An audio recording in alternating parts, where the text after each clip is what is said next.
चला आज बनवायची मस्त सुरणाची भाजी आणि त्याच्याबरोबर आपल्याला भात आणि मुगाच्या डाळीचं वरण करायचं आहे.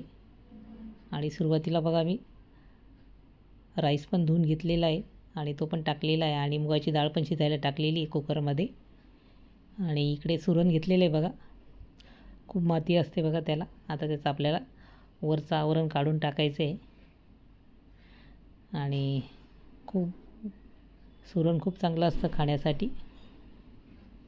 खूप औषधी गुण आहे त्याच्यामध्ये आणि खाल्लंच पाहिजे सुरण. आणि बघा आता मस्त त्याचे वरचं साल काढून घेतलेलं आहे मी.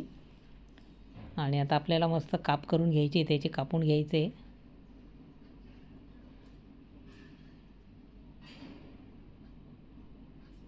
थोडं हाताला तेल लावलं होतं मी, खाज वगैरे सुटणार नाही म्हणून हाताला. आणि पाण्यामध्ये टाकलेले ते धुवून घ्यायचे आपल्याला. आणि त्याच्यामध्ये बघा आता सुरुवातीला मी हिरव्या मिरच्या घेतलेल्या आहे, लसूण आणि आलं ते खलबत्त्यामध्ये मी ठेचून घ्यायचं आहे आपल्याला. त्याच्यामध्ये टाकण्यासाठी सुरणमध्ये आलं, लसूण आणि हिरवी मिरची.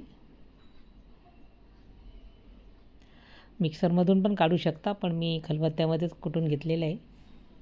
आणि बघा आपलं झालेलं आहे ठेचून मस्त.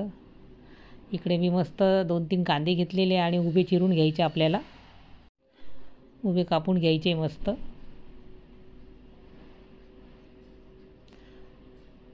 खूप छान लागते सुरणाची भाजी.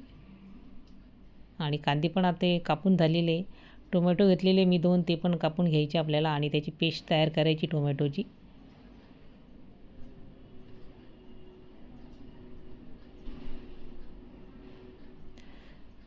सगळ्यांना आवडेल अशी ही सुरणाची भाजी आहे. मस्त चविष्ट, पौष्टिक सगळं. आणि वरण भाताबरोबर पोळी, वरण भात अशी पण आपण खाऊ शकतो, पण मी त्याच्याबरोबर वरण भात केलेलं आहे. आता टोमॅटो कापून झाले आपले, मिक्सरमधून काढायचे येते.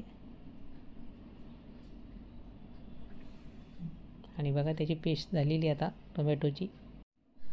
इकडे सुरण पण आपलं बघा आता काढून घ्यायचं एका बाउलमधून पाण्यातून. आणि कढई ठेवायची गॅसवर. थोडं तेल टाकायचं आणि सुरण आपल्याला थोडंसं फ्राय करून घ्यायचं आहे मस्त तेलामध्ये. थोड्या वेळ झाकण लावून ठेवायचं आहे ते. म्हणजे थोडं नरम पण होईल आणि खायला पण खूप छान लागेल असं फ्राय केल्यानंतर. थोडी वेगळीच टेस्ट येते मग भाजीला. मीठ टाकायचं त्याच्यामध्ये आणि झाकण लावून थोड्या वेळ होऊ द्यायचं आहे ते सुरण.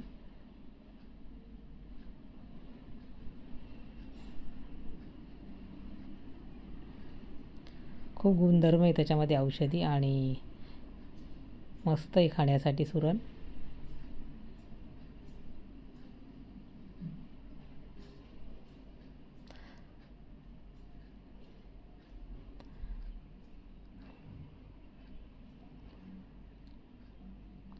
आणि बघा आता आपली डाळ पण झालेली, मुगाचं वरण करायचं आपल्याला.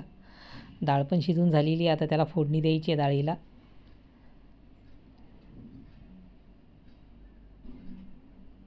पौष्टिक एकदम मुगाच्या डाळीचं वरण.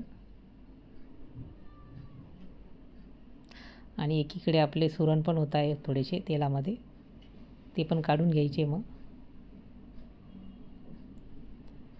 एका ताटात काढून घ्यायचे ते. आणि त्याच कढईमध्ये मी आता तेल टाकणार आहे आणि त्याच्यामध्ये खडे मसाले टाकलेले. आणि आपण हिरवी मिरची, लसूण आणि आल्याचा ठेचा तो टाकलेला आहे.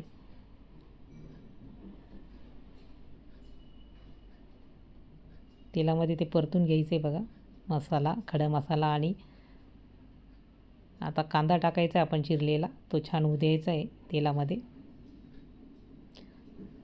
थोडा चांगला भाजला गेला पाहिजे कांदा. थोड्या वेळ झाकण ठेवायचं आहे आणि कांदा परत परतून घ्यायचा आहे. त्याच्यामध्ये टोमॅटोची पेस्ट टाकायची आपल्याला.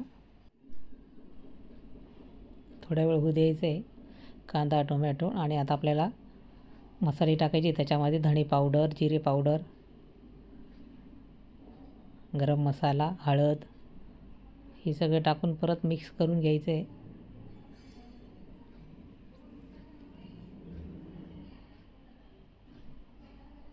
परत थोड्या वेळ झाकण ठेवायचं आहे. आणि आता आपल्याला सुरण टाकायचं आहे. परत सगळं मिक्स करून चांगलं परतून घ्यायचं आपल्याला मसाले सुरण.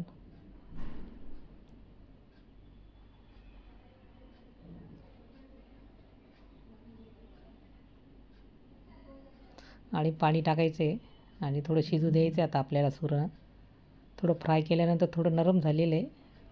अजून मस्त आपल्याला ते शिजू द्यायचं आहे आणि थोडी कोथिंबीर टाकायची त्याच्यामध्ये. मीठ टाकायचं आहे चवीनुसार आणि झाकण लावून आपल्याला छान उकळी येऊ द्यायची आहे.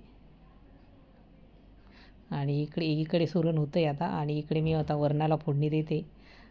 राई जिरं टाकलेलं आहे, थोडा हिंग टाकलेला आहे आणि कढीपत्ता.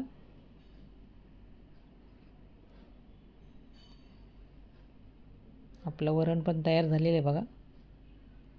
थोडं पाणी टाकायचं आहे अजून. इकडे भात पण तयार आहे आपला.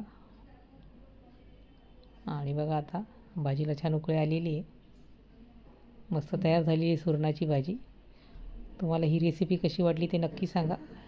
रेसिपी आवडल्यास लाईक, शेअर आणि सबस्क्राईब करा. मस्त खा आणि स्वस्त राहा. आता एका ताटात काढून घेतले बघा. मस्त वरून थोडीशी कोथिंबीर टाकलेली आहे. आणि इकडे ताटामध्ये पण आता मस्त वरण, भात, भाजी, पोळी खाण्यासाठी तयार आहे बघा. वरण, भात, भाजी आणि पोळी.